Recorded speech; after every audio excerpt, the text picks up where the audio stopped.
Recording.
All right. Hello, everyone, and welcome back to School of Speech presented by Speech Therapy PD. School of Speech is the podcast for all of us school-based SLPs to come together so we can learn boldly, think critically, and really shine the light on the amazing work that we are doing every single day in our schools. I'm your host, Carolyn Dolby, and I am so glad you are here. Today, we are tackling a topic every SLP encounters, goal writing. Yep, and we're going to be talking about that infamous 80% accuracy across 3 consecutive sessions. That's that phrase familiar to all of us, and it's been really widely accepted, and we're going to ask why. So if you are ready to move on beyond 40% accuracy and rethink how we measure progress, you are going to love today's guest. Now, a little fun origin story for y'all. I came across Rebecca's article in the ASHA Leader titled Beyond 80% Accuracy, and I immediately thought, well, this is a conversation that I think my listeners would really want to hear about. So I totally just reached out to her, and she said yes. So I want to introduce Rebecca Moore.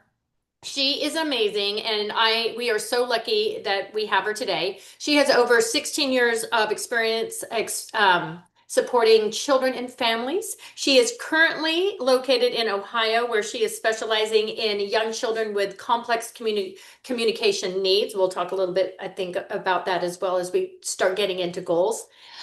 Rebecca has provided services in ABA clinics, homebound programs, online schools, and early literacy initiatives supporting families in low-income housing. I'm not sure what she hasn't done. That might have been easier to say, because she is passionate about meeting children and family wherever they are and writing goals that are clear, meaningful, and truly functional. Outside of work, Rebecca runs her own photography business, and she is a busy mom of 4. And she brings a deeply personal perspective to her work because both she and her youngest daughter live with a genetic chronic health condition, giving her firsthand insight into navigating therapeutic services, both as a clinician and as a parent. We're talking real life lived experience. Rebecca is passionate about relationships that she builds with families in order for children to grow, communicate, and really thrive in their own unique ways. Rebecca, thank you so much for coming. Hi. Hi, glad to be here. Yeah. Oh my gosh. All right. I know we have a huge listening audience today. We've got a lot that we want to talk about and provide. But I do want to remind all of you that are here with us today and listening live. Well, first of all, every episode of School of Speech is offered for 0.1 ASHA CEUs, whether you're live or listening to us later. But if you are listening to us live and you need to get live CEUs because your state requires it, I want to make sure to remind you to jump on your Speech Therapy PD account by the end of today so that you can get credit for learning, because learning matters. Also, if you are with us live, I want you to jump in the chat and, oh, KK, hi. Okay, I love when I see your name. I'm going to give you the link to the, she was asking about the article if you're listening not live. I was just holding that back for just a minute, but I am going to give that to you. So if you're listening live, jump in the chat. Tell us where you're at. That's what I usually, because I love to know where you're listening in from. But what I want, not just me, I'm sorry, it's not just Carolyn, it's also Rebecca. We want you, if you have a student that you are struggling writing a goal for, just throw that in the chat for us, because let's take a look and maybe we can help you. Give us a description. I mean, you can't give us any of their pertinent information. Don't give us names or anything like that. But if you can just sort of describe what you're kind of wanting to target, then maybe we'll have some time when we can help collaborate with that. Look at everyone jumping in. Oh, I love this so much. I love this so much. Okay. Well, keep coming, guys. Keep coming. I'm going to do some quick disclosures. I'm a salaried employee at Portland Public Schools in Oregon, and I am a co-founder to A Place to Start Therapy. And I have the best job in the world, and that is hosting this podcast, School of Speech, through SpeechTherapyPD, which they compensate me for, which I still can't believe. And Rebecca has no financial or non-financial relationships that she needs to report. Okay, look at that. Oh, and thank you. As you're going through the chat, if you are going to write a description of a goal, you'll see me. Usually I'm like so all in. I might, Rebecca, I'll be trying to make sure I don't miss them. So Sure. I'm just gonna write some notes because we're already getting some in Yep, here. I've seen a couple of them. Okay, Yeah. perfect. Okay, Awesome. all right. But here's why we are here. Many of us were trained to write goals using that 80% benchmark. And Rebecca, could you start us off with like why? Why are we all Right. trying? Yeah, like Sure. Sure. So, I originally wrote this article. I pitched it, just cold pitched it to the ASHA leader, submitted it, and they said, yes, we're going to take it, we're going to publish it. Because all throughout all of my clinical experiences, had seen such a variety of different goals that just didn't always make sense, right? So kind of the origin of how did this article even come into being, and me just being a clinician out in the world. But 80% accuracy is something that, if you're a little bit older, this is how it was modeled and we were taught in graduate school, and maybe it still is when you're younger. It has its origins in that more traditional Van Riper approach, which back in the day, how we progress through things. It's also really widely used in ABA therapy. There's a general consensus for some very specific, targeted, isolated skills that once you hit that point, then your brain's going to continue the process and generalize the rest by itself. That is a great accuracy criterion for select students with select goals. So in no way, shape, or form is this saying that this is a bad way to measure progress. It's just not the best way to measure progress for the very wide variety of kids that we treat and that we see. So it doesn't always meet those needs.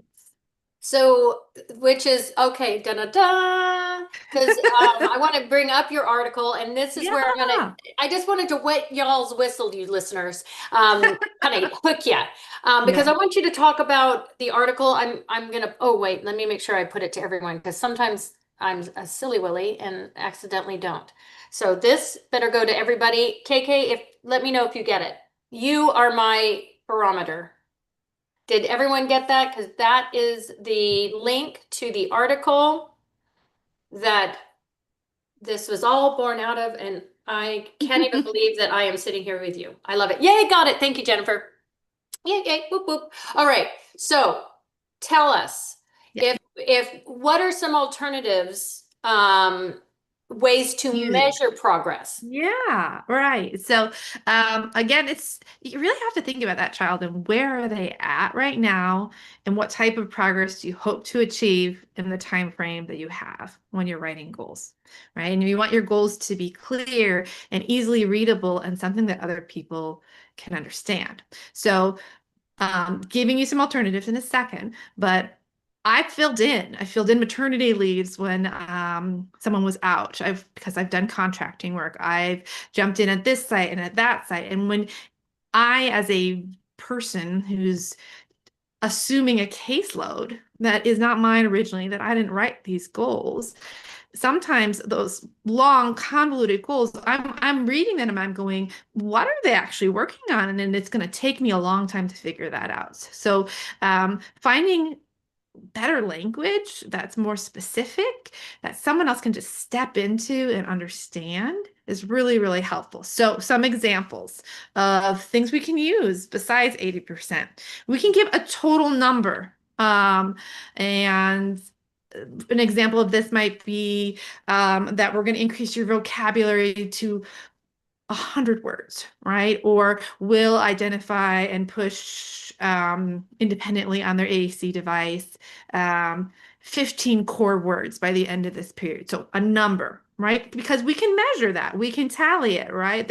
We can take data on it. So everything, any of these alternatives need to be measurable. We need to be able to count them in some way. So a total number, a number of prompts. How many prompts are we giving them? And then a description even, because we can scale and level our prompts to be more supportive or less supportive. Using a rating scale, like on a scale of 1 to 5. That's particularly useful for fluency clients, I found. Using something that's a number of instances per the time period that you're going to see them, which sounds a little bit convoluted, but it's saying, okay, parents are going to demonstrate, let's say, these carryover language studies twice in twice a month, right? So that again is measurable. Using amount words. All right, like all or no, every or without or any. And these are really, if you think about our children who have swallowing difficulties, do we ever want them to be aspirating? Do we ever want No, them to be choking? No. no. So why would we write a goal that 80% of the time they're going to have safe swallowing? Well, that means 20% of the time they're not safe, right? So You we are want singing my song. I am to strictly a time. dysphagia. Yeah. Thank you. Yeah. So we want it all the time, right? So thinking about using that word as this is our measure. We want zero. We want zero, but then describing how we're going to get there. And then you can use different percentages as well. So sometimes we want more than 80% accuracy. Sometimes 80% isn't going to be realistically attainable in the time frame of your treatment or based on where their baseline is, right?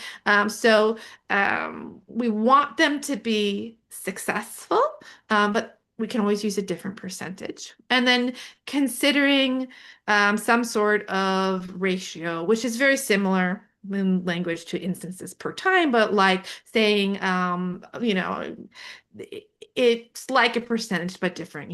We'll do this in 4 out of 6 sessions, right? Which is a percentage, but maybe that better describes what's going on in that child's environment and where their needs are at. So those are a lot of just kind of a list of different descriptions and alternatives. But to really think it through, one of the things that we had talked about was saying, okay, how do we give you guys some examples of what does this really practically look like? Right. So that's our theory. Yeah. Let's put Yes. theory into practice. Yes. Yeah. Yeah. I love it. Okay. So we're all right, you guys, buckle up because of what I think, Rebecca, why don't we go through some of your case studies, the real life Sure. case studies that you Yeah. have so that we're making this really practical for everybody. Yeah. And then we've got quite a few case studies that were in the chat, and then we can go back and answer some of those as well. That sounds good. Okay, so one of the things I also want to tell you is your goal does not have to be one sentence. You can have a multi-sentence goal. Do not feel like you have to cram everything into one sentence. Sometimes we have to explain it, right? So thinking about somebody needs to be able to read this goal and go, oh, I know what this means. I know what this child is working on. And whether that person is an SLP covering for an emergency leave, the parent, a grandparent, right? Anybody who is in an IEP meeting with this child, the teacher, right? Having them be able to read that and understand. Does that mean we always use language that everybody else understands? No, but making it readable is important, right? So, for example, my first example would be fluency. If I'm writing a fluency goal for a child who stutters, and there's been this, shift in momentum in what are we doing in fluency treatment sessions and what's our focus, right? And it's okay to stutter, right? But we don't want to see secondary characteristics or blocking, and we want to be able to use strategies when we need them.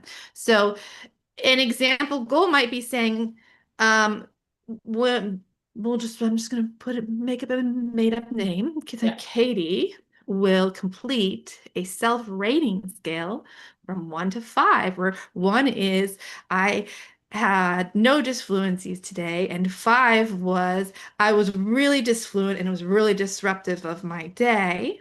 and we'll complete that every day. And by the end of the reporting period, we'll report a, a rating scale of 3 or less, right? So describe the scale and then describe where you want them to be. You can even then take that and flip it to the teacher. The teacher or the SLP will observe 0 secondary behaviors when a child is stuttering, during, and then give the context. And then you can even add on something about when prompted, the child can then do X, Y, and Z. So don't be afraid to make it be 2 goals and make it be longer. So yes, we want to, I see somebody put in there, how do you make sure that they will use your goals that aren't specific, easy to understand, and easy to measure? Oh, someone asked that as a question. Right. Okay. I filled it at a school district once, and I kid you not, this was the goal for the child. Child will produce all age-appropriate vocabulary with 80% accuracy in 2 out of 3 data collection periods by the end of the quarter. There's so many criteria that have stacked down there. Also, are we realistically going to have age-appropriate vocabulary by that time frame? That's not realistic to obtain. And then what type of cues are we giving them, or how are we supporting them?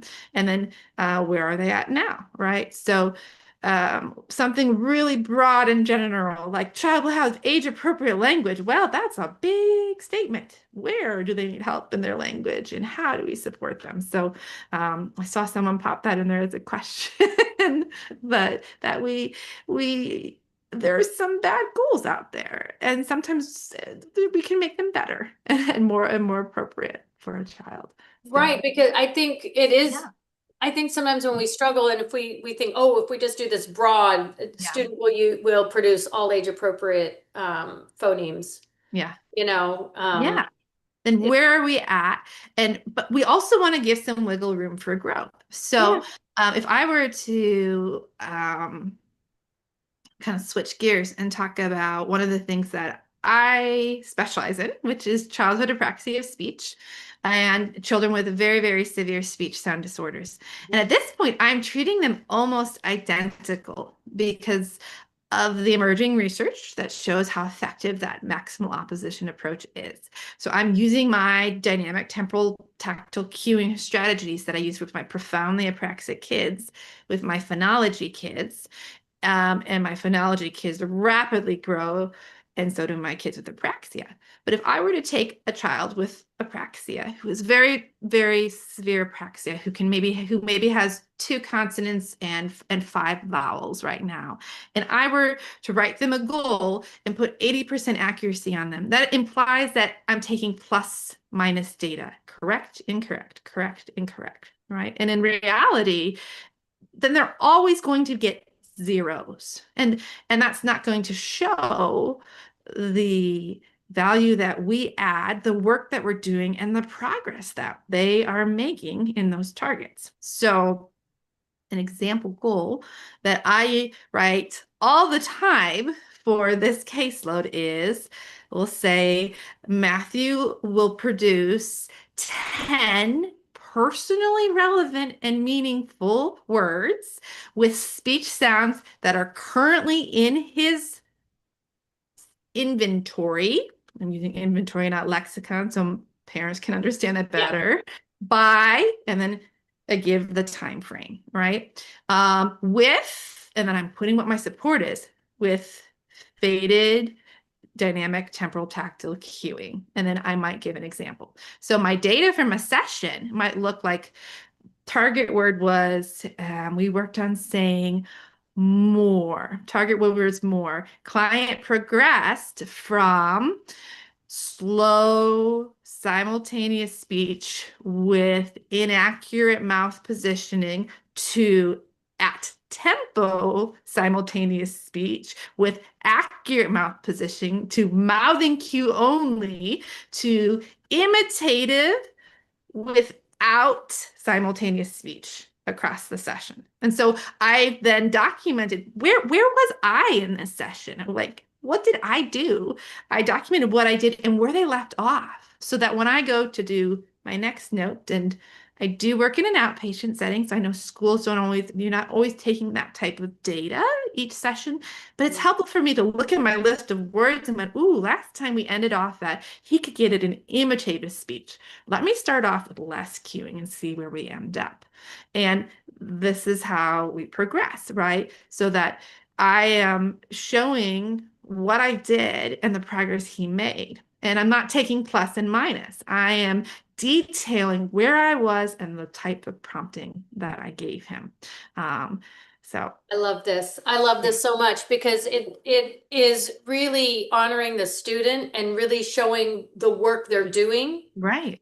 And that it really and helps parents see the parents want to see growth, and Yeah. it's very devastating when they don't see progress and we're going to just continue with this goal, continue with this goal, continue with this goal.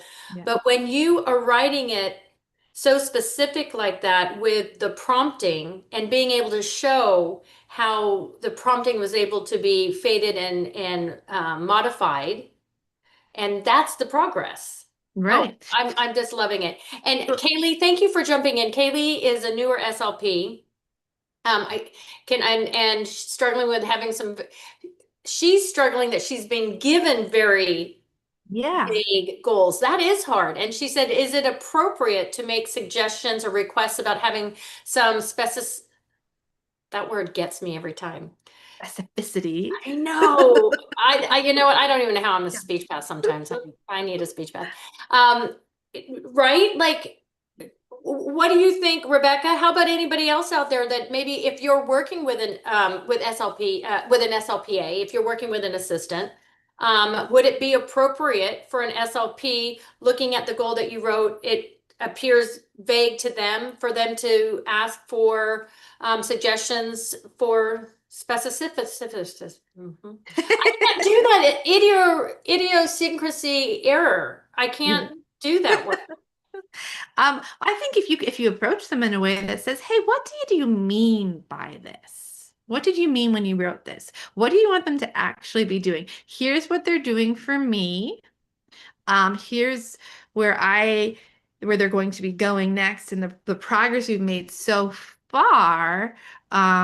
Am I going in the direction you want me to go?" So I'd almost take that sort of Socratic method and go, okay, what did you mean by this? And okay, what specifically and why? So I'd ask a lot of questions and try to narrow down where are their deficits and what's their biggest limitation, right? And what do you want me to be focusing on the most?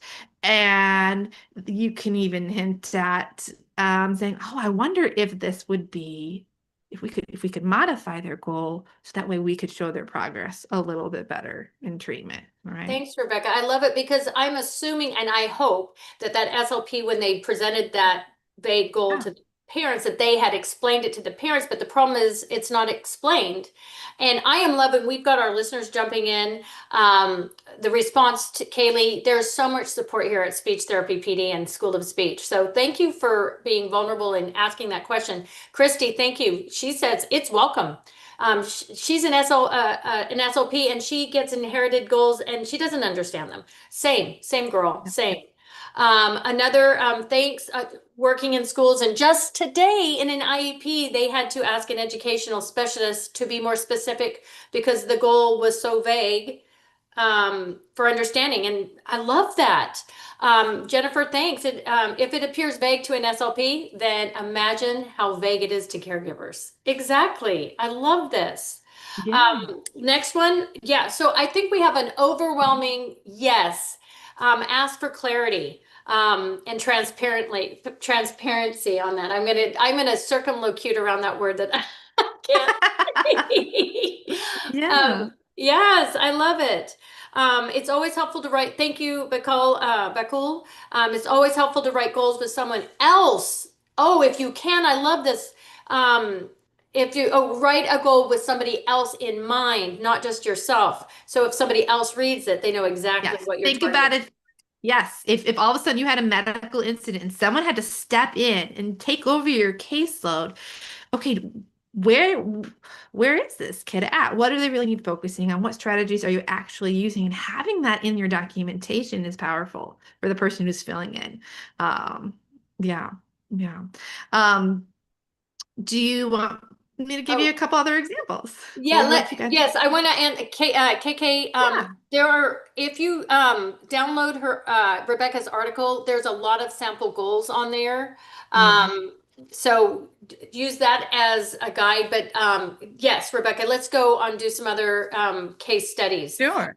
We did Sure. a stuttering one, We apraxia talked about speech. apraxia. Yeah. Yes. Which and I will say that I will take that apraxia goal and I will modulate it to my phonology children where I'm writing them a goal that maybe it is a little bit vague, but it's still specific. And I am actually saying in that goal using the maximal opposition approach. I'm pulling a clinical term so that again, if someone were to step in, where are they at?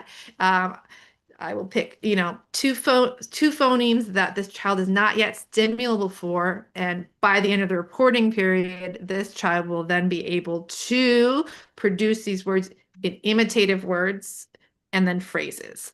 And I might put 80% on with that one, but I'm giving them that framework for which to hang that 80% hook on as well.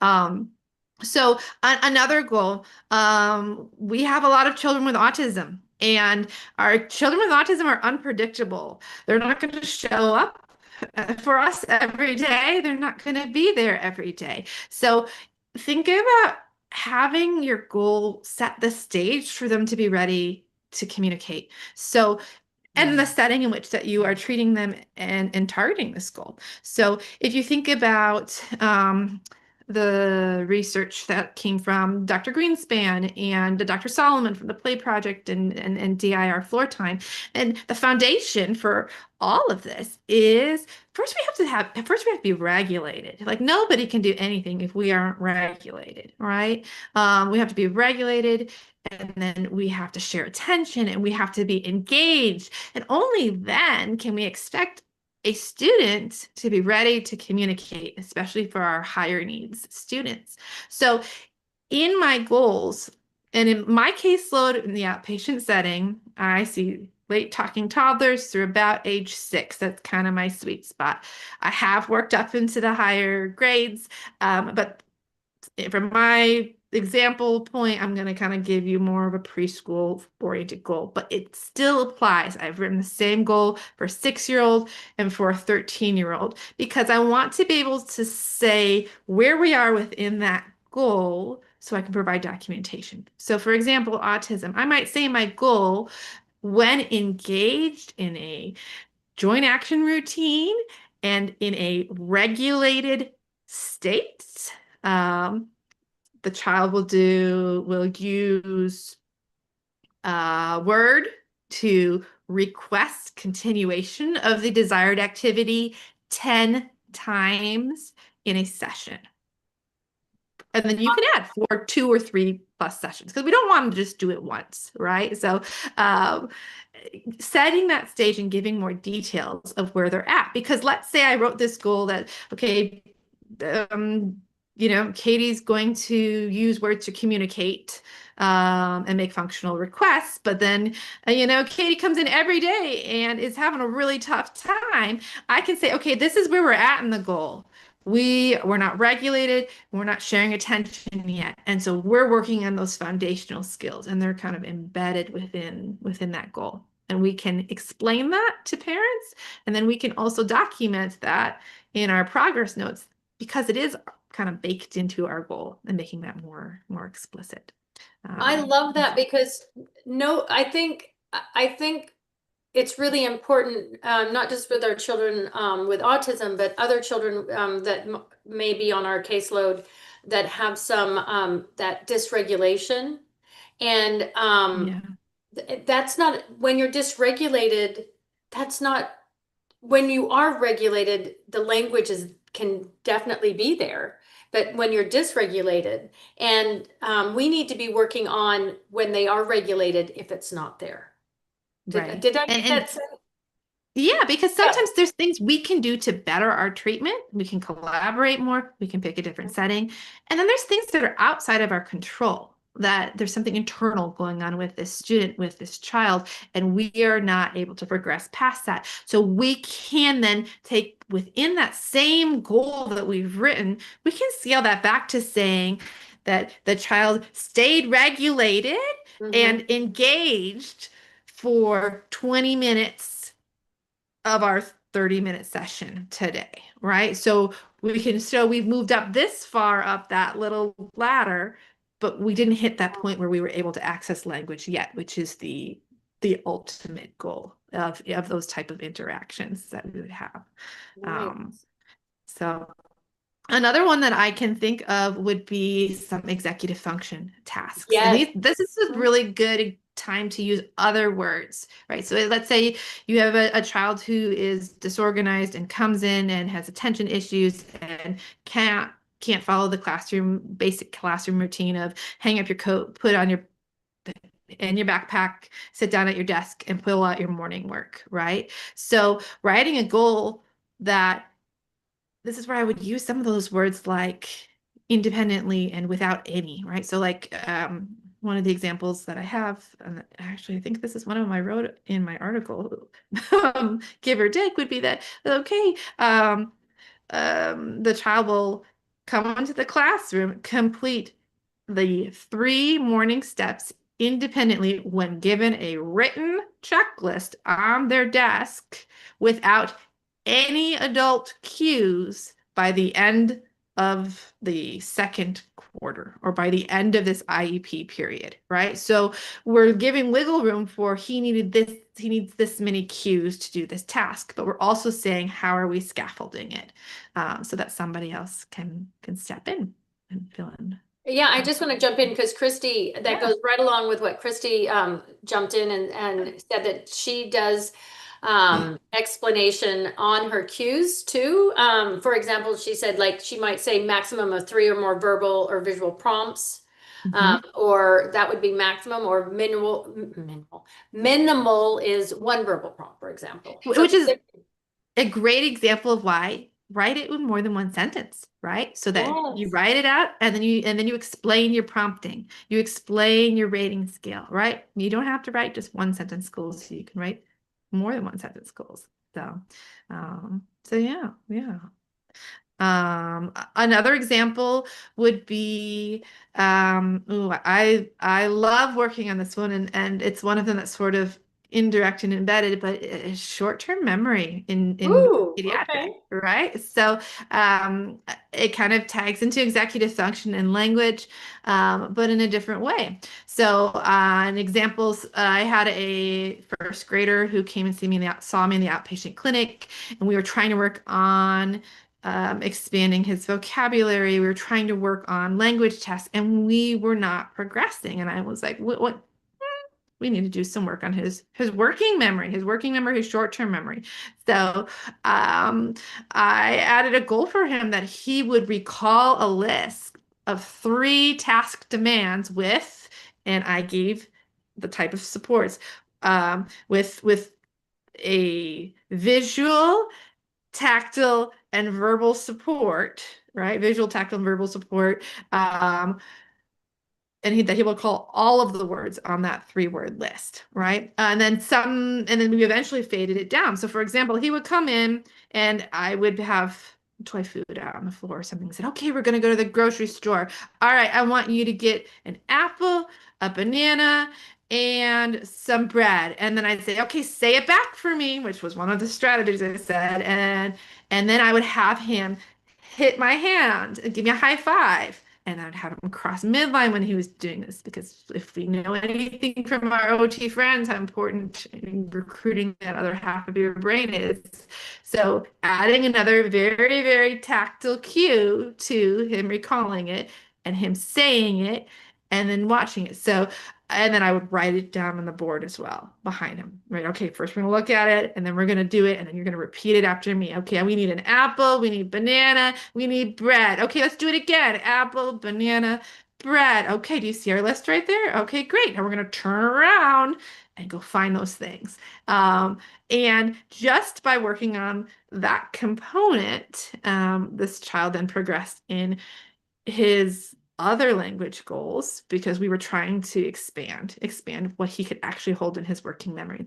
But if I were to write 80% accuracy on that goal, that doesn't make sense in the same way.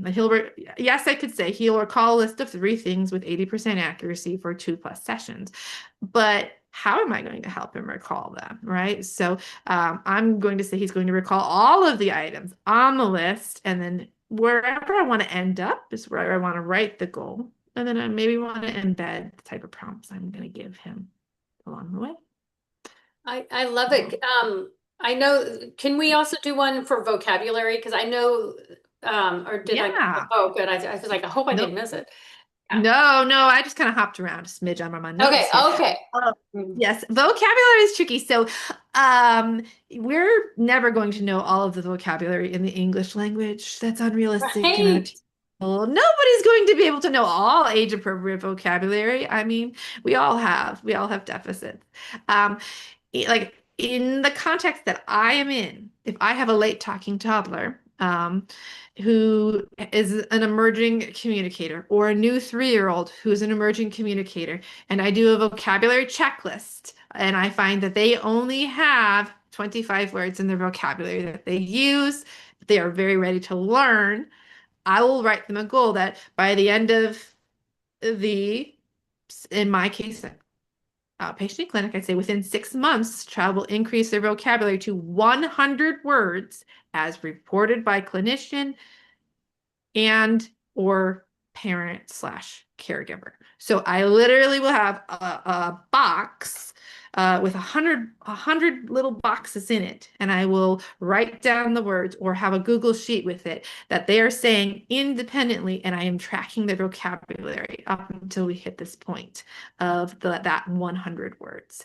I will also then, if you extrapolate that to a school age word, school age context for a word-based goal of pick the number of curriculum-based context words, curriculum-based words that they are going to use, right? Pick a number, right? That so-and-so will be able to define 20 vocabulary words that are related to their academic coursework, and you could be very specific. You could say, let's say their special interest is something related to science, right? So maybe you use that, or maybe you pick something more general, right? They'll be able to define X number of words, say 20 words, by the end of this reporting period.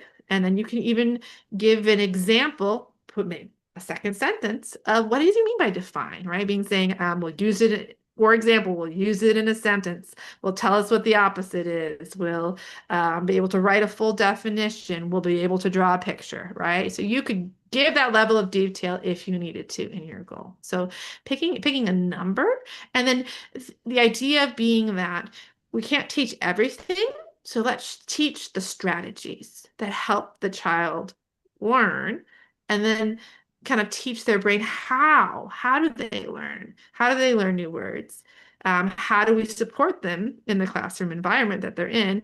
And then the rest of that time and that gap is where we are hoping that their brain is going to pick that up and grow with it. That we fade out and that they take over and become more independent and autonomous in it. So what I'm hearing is really, let me see if I heard right, that Yeah. really, especially like with vocabulary and things like that, we could end up teaching vocabulary to the end of days, but Yes. teaching a strategy in Yes. order to learn the vocabulary is the impact that we have and as a specialist in language acquisition.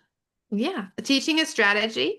And then how do we measure that strategy? We can measure it by, let's say we pick a subset of a certain number, right? A certain number of words or a certain number of targets. We could also make sure that we just define some of those strategies, right? in our goals. Or if at a minimum, if they're not in our goals, at least then we can explain them to parents in an IEP meeting. But a lot of those are also been baked into the academic curriculum for a lot of students that are there. Yeah. I know. Another Oh, yeah, sorry. Go, go, go, go. Yeah, sorry. I was going to say another example goal that I have is for inferencing. My favorite way to work on inferencing is to sort of do it backwards, right? Because if we're going Ooh. to say to a child, child will make age appropriate inferences with 80% accuracy for 3+ sessions. Well, we're going to be there for a hot minute, right? That might be the end goal, but how are we going to get there and how are we going to measure it? So my starting point, I like to start it backwards. I like to give the child a picture. We know that children are making inferences as early as preschool age. They're making simple inferences that early, right? And kind of thinking, like rewinding time of how did they figure that out, right? So I will give them a picture and then I'll make a statement and I'll say a statement about the picture. And then I'll ask them, how do I know? So for example, I give them a picture of a kid at the table and he's got a spoon and cereal and there's a clock on the wall and it says 7 and the sun is shining outside. And I will say, it's morning. How do we know it's morning? What are 3 clues in this picture that tell us that it's morning? And then there's something very tangible in front of him that we can circle and we can point to. Ooh, I see a bowl of cereal and I see the clock and it has this number and I see the sun is shining and I see his backpack's over there. And these are all clues that tell us it's morning. So if I was to write a goal for this child who is beginning to learn inferences, I might say that this child will identify 3 clues in a picture or video to support a stated inference over this number of sessions, Wait, say that one more time. I'm sorry, because I was thinking of a question I wanted just to ask you. Yeah. Okay, wait, because this is okay, sorry. So my thing is like, I'm going, oh my gosh, how many times have I been in a therapy session and I've just said, all right, what time of day is this? Or, Yeah. or just that Yeah. general inferencing. Yeah. So go back and say that to me again. I'm so sorry. What the goal would be, About the or goal, yes. the Like, goal. I would say that the child can identify 3 cues in a pictured image or video that support a clinician stated inference. Um, over well, and then I would probably add the word correctly to the goal that the child will correctly identify 3 clues in a pictured image to support a clinician stated inference for 3 or more sessions in a row. So that I'm making the statement, and then they are then there's something very tangible we can point to and measure. Yeah. because you're truly teaching the skill Yeah. of inferencing because we automatically look at the cues. You're Yeah. explicitly Yes. teaching them what they need to be looking for Yeah. rather than just making a guess. And Yeah. what time is it? Yeah. Right. Well, and Or I what time of think day where we fall into that 80% trap Yes, because you're like, that oh, you're is like because boom, boom, boom. I that need is 10. that is the end goal, Yes. right? But we're not always ready to meet that end goal for some kids. And so for sometimes, like I said, it's not always appropriate, but it might take us time to get there. And these goals have to be realistically attainable within an IEP calendar year, Yes, right? And exactly. yeah, Otherwise, what I find is sometimes they're like, well, let's just continue the goal and continue the goal. No, let's break that goal down yeah, into the explicit yeah, strategies that need to be learned in order that scaffold onto the end result. right. Oh, I love it. Um, I love it. I know. Okay, I know. We've got lots of people jumping in, and I am so grateful. Yeah, One, their district is serious about percentage yeah. goals. Do you have suggestions to help them expand their beliefs? Oh, I love the way you even wrote that. Like, how do we slow walk them to the epiphany of what we want them Yeah. to understand? So this is a thing and it is real. And I've seen it Mhm. in the variety of IEPs that I have inherited when I had a contract at an autism clinic, and they were written by these district SLPs. And I said, okay, what goal do you want to write? And I'll write a goal and I'll send it to them. And then they'll tack on at the end of my goal with 80% accuracy for 3+ sessions, right? So having that accuracy criteria sometimes is important, but it's figuring out where you need it in your goal. And if you can have a conversation with that district rep, right? Who's giving you pushback and why? You sort of have to put on your brave pants Yeah. and show up and ask the question, okay, can you explain to me, why is this helpful? Why is this important? If I add this, it's going to make this goal harder to understand or not measurable or realistic to obtain in that sort of way. So if you're getting pushback from the higher level from your district, I might inquisitively approach them and say, okay, I hear what you're saying. And can you explain to me why? Why is this needed in the goal? And how can I tailor this that fits the need that you have? And if they come back and say, okay, well, this is just what the district wants. And I said, okay, well, if I add it, then it doesn't make sense anymore. So starting a conversation, and which is sometimes a hard thing to do, and approaching them about the why and figuring that out. And if the true answer is, well, the state of Indiana requires it, and I'd be like, oh, really? Oh, okay. Do you have resources about where that is so I can know and I can write it better? You also have access to your local state agencies. So I live in Ohio. If I have questions about things, I know that I can call our Ohio Board of Licensure.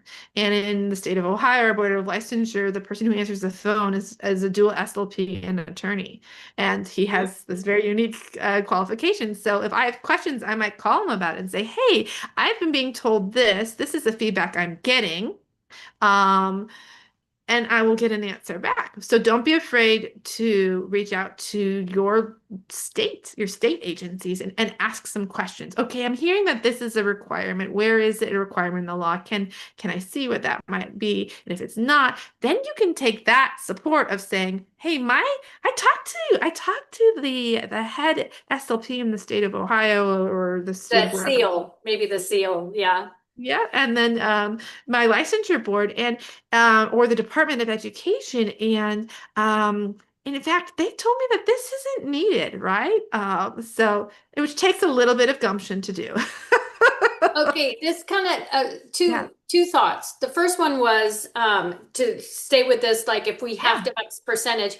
My knee jerk now, yeah, Christy, I know that's the person who asked the question, that my first is going to be cheeky, but we'll have to step back. But my first cheeky answer is these are supposed to be individualized goals. yeah, If if everyone has to have 80% accuracy over 3 consecutive sessions, how is that individualized? right. First of all, that's like a blanket. Like not everybody needs 2 times 30 or 1 times 50, time. Children need different times, dosage, frequency. We're making great strides in service delivery and talking about how what I just said. But let's push that also with the way that we are writing goals, which brings us back to let's talk about writing a goal because I think we're all going, okay, let's talk about just writing a goal. Like Yeah. what are the components that are needed and how would you explain that? Yeah.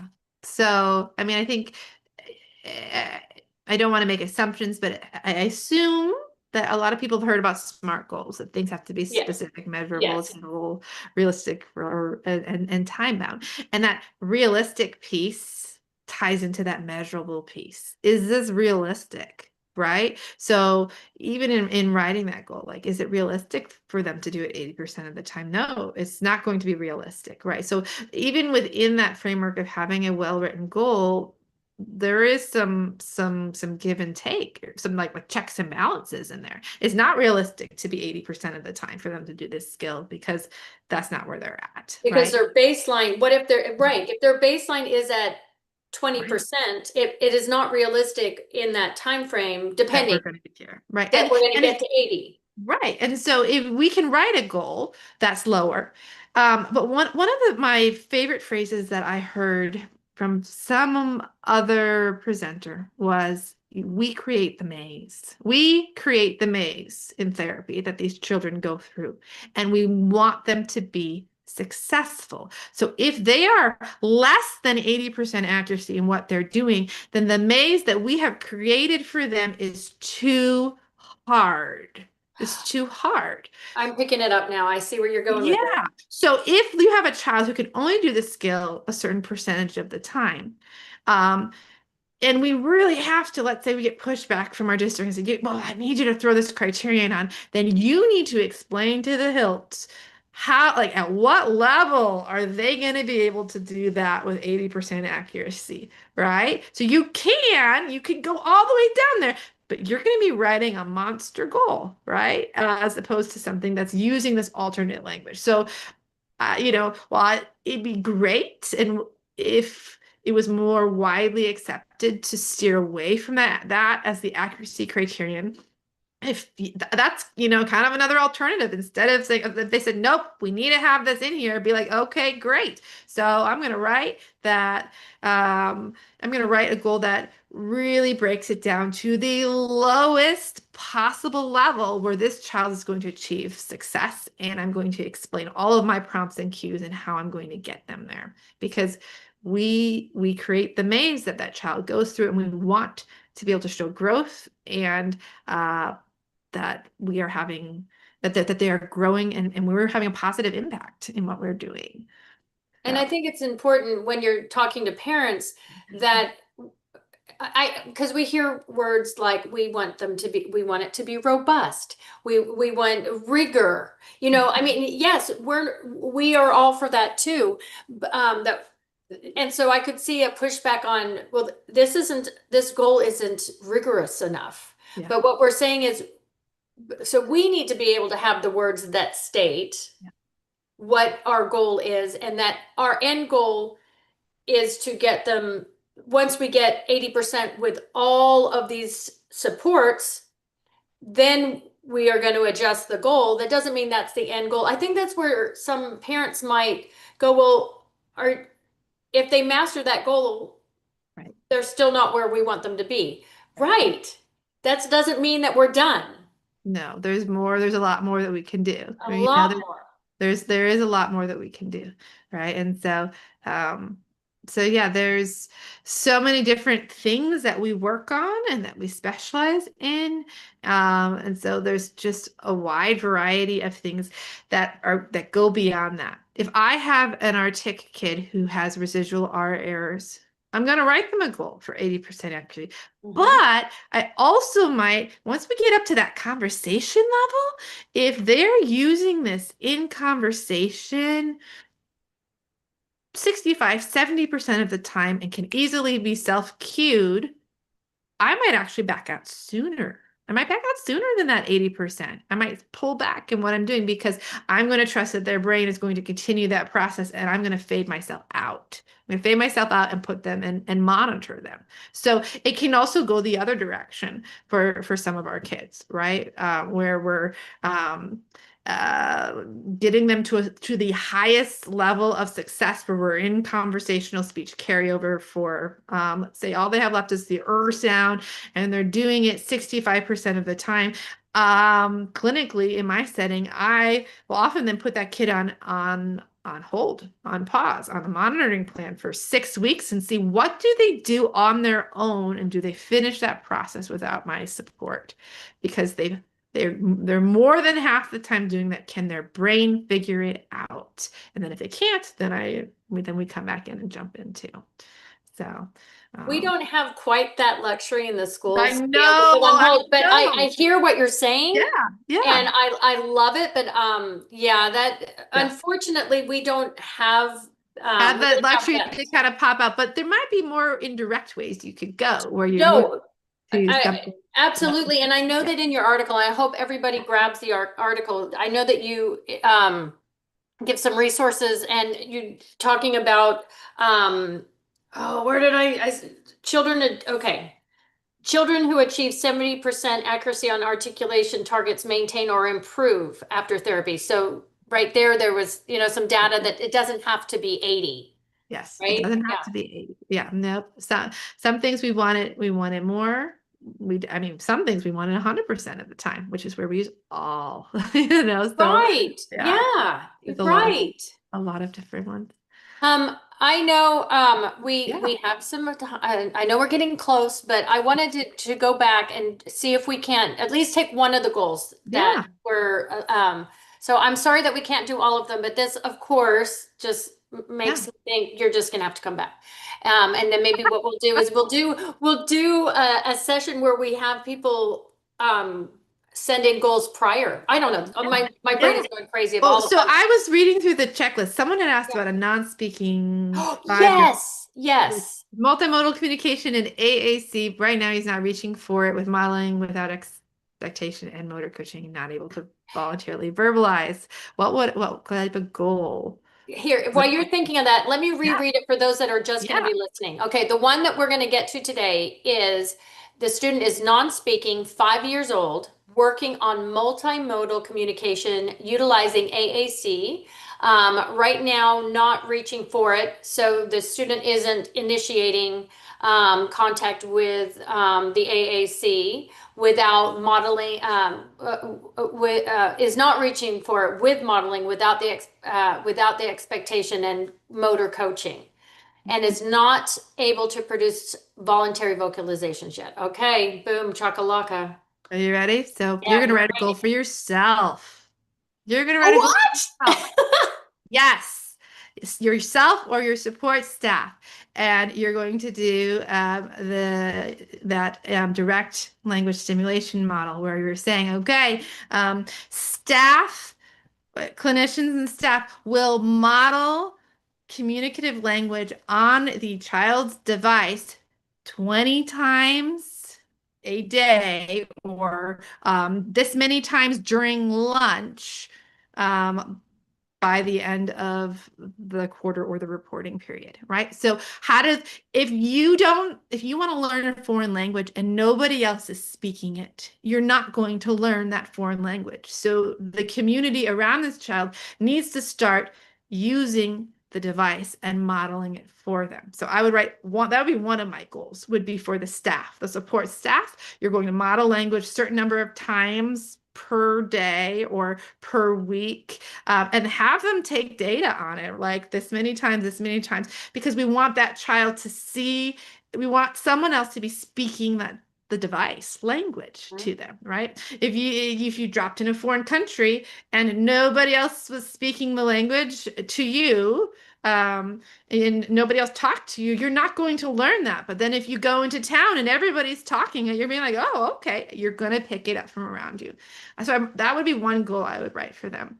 I would also write a goal about making functional requests using multimodal communication. So you can keep it broad, pointing, reaching, gesturing, eye contact with gaze, right? And then you work your way up to the device and words, but make it be about making a certain number of functional requests and in what context. So the child will, let's say, so he's 5, let's say he's at school. At lunchtime, the child will request assistance opening his lunchbox or for the specific items that are in his lunch with and then give examples using multimodal communication for this many sessions, right? So you can give the context, you can keep it more broad,